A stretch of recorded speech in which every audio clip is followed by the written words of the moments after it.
नमस्कार. आपण ऐकतोय स्वामी श्री सवितानंदजी लिखित ओंजळीतील चंद्र, श्रीमद भगवद्गीता रचना सौंदर्य आणि आशय सौंदर्य या ग्रंथातला दुसरा आपण भाग ऐकणार आहोत. सेतुबंध स्वामीजींनीच लिहिलेलं आहे. भगवान रामाला पण सीतेपर्यंत पोचण्यासाठी सेतुबंधाची गरज पडली आहे. आपण तर सामान्य माणसं. आपला सेतुबंध वेगळ्या प्रकारचा आहे. एकच नाही, अनेक प्रकारचा आहे, अनेक तऱ्हेचा आहे.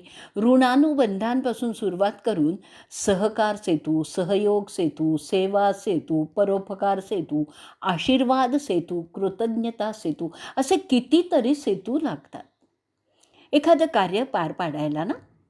लेखकाला वाचकांपर्यंत पोचण्यासाठी पण यापैकी काही सेतूंची गरज पडते. एका सेतूने काम चालणार नाही. असं म्हणतात की नल आणि नील हे त्या काळातील इंजिनियर आणि आर्किटेक्ट होते. पुस्तक हे प्रत्यक्षात इमारत जरी नसली ना, तरी विषयाची योग्य ती बांधणी, आकार सौंदर्य, छपाई सौंदर्य, रचना सौंदर्य तर तिथे पण आहेच आहे ना.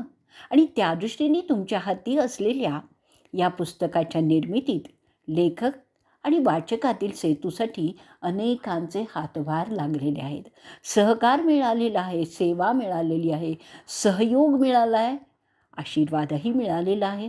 त्यांचा आदरपूर्वक आणि कृतज्ञतापूर्वक उल्लेख करण्यासाठी, काहींना प्रोत्साहनाचे 2 शब्द सांगण्यासाठी, तर काहींना त्यांच्या सेवेचं कौतुक आणि शाबासकी देण्यासाठी हा लेखन प्रपंच करणार आहे. आमच्या अन्य काही ग्रंथांप्रमाणेच या ग्रंथाचं संपादन, संकलन, पुनर्लेखन अतिशय कुशलतेने, सुरुचीपूर्ण, सुबकता आणि अक्षर सौंदर्यासह पुन्हा सृजन केलेलं आहे रंजू सरूने. त्याशिवाय हे पुस्तक वाचकांच्या हाती पोचलंच नसतं. ती आमची दीक्षित कन्या असल्यामुळे न आभार मानता येतात आणि न कृतज्ञता व्यक्त करता येते. तिच्या या सेवेसाठी, आश्रमाचा सर्व कामांचा व्याप सांभाळून तत्परतेने केलेल्या या सेवेसाठी आशीर्वाद आणि कौतुकाने शाबासकी देण्याशिवाय आणखीन काय लिहिणार. तिच्या या कार्यात अंशतः सहयोग लाभला आहे चिरंजीव सौ संध्या चौधरी पुणे, चिरंजीव नंदकिशोर बाविस्कर नाशिक यांचा.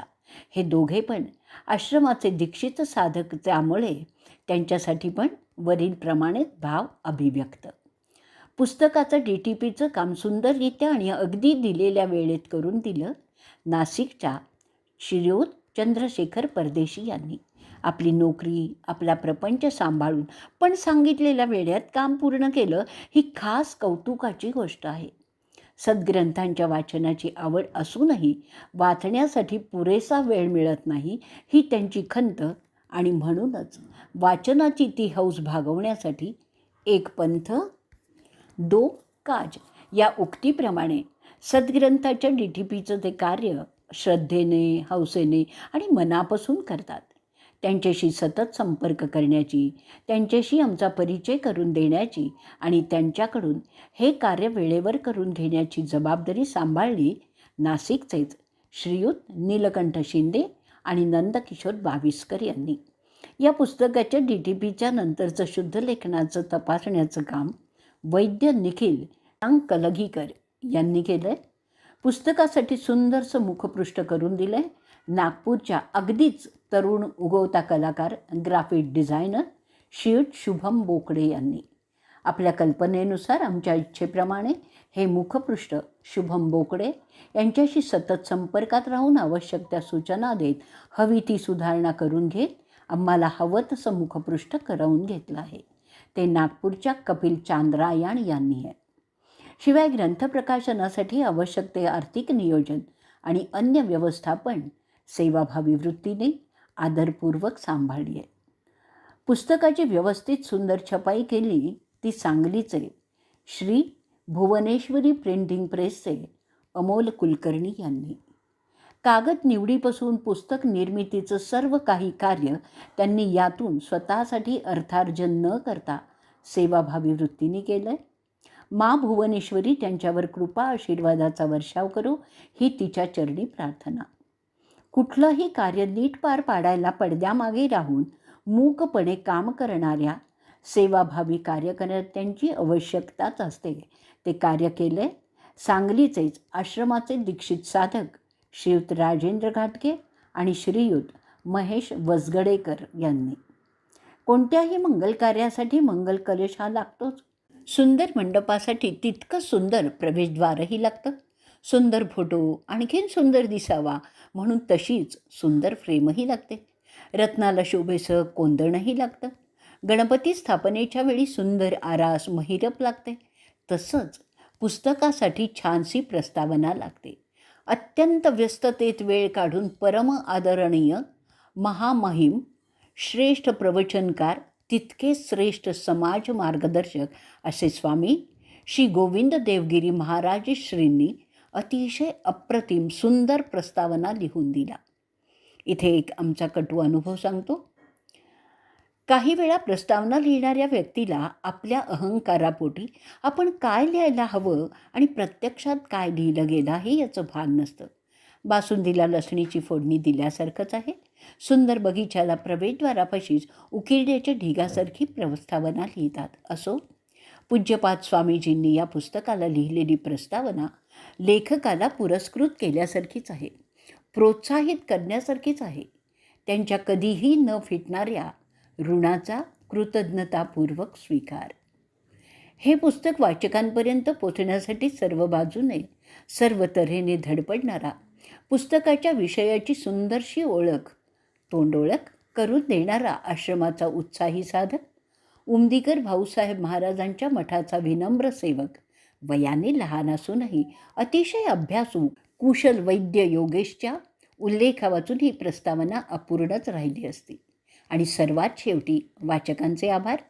वाचकांनी आत्तापर्यंत आपल्या सर्वच पुस्तकांना अतिशय उत्तम प्रतिसाद दिलेला आहे. महाराष्ट्रीय मध्यमवर्गीय वाचकांनी आमची अनेक पुस्तकं विकत घेऊन वाचण्याचं साहस केलं आहे.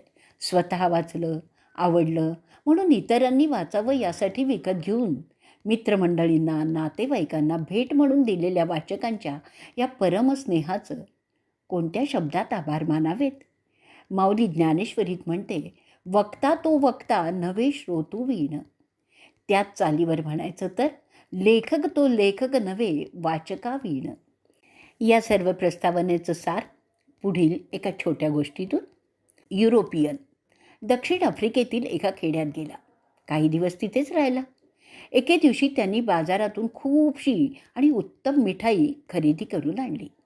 एका टोपलीत ठेवून तिच्यापासून 150-200 फुटांवर गावातील किशोरवयाच्या काही लहान मुलांना उभं करून म्हटलं, मी शिट्टी वाजवली की तुम्ही सर्वांनी पळायचं आणि जो सर्वात आधी मिठाईच्या टोपलीजवळ पोचेल त्याला ती मिठाईची टोपली बक्षीस. त्यांनी ती शिट्टी वाजवली आणि पुढचं दृश्य पाहून तो गोंधळात पडला, आश्चर्यात पडला.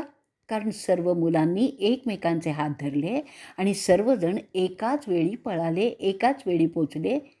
त्या सद्गृहस्थाने त्याचं कारण विचारलं तेव्हा त्यांनी त्यांच्याच भाषेत त्यांच्या स्वरात उत्तर दिलं, ज्याचा अर्थ होतो I am because we are. पुन्हा एकदा सांगतो, I am because we are. सुज्ञास अधिक सांगणे न लगे. स्वामी श्री सवितानंद. षटतिला एकादशी, पौष वद्य एकादशी, विक्रम संवत 2076.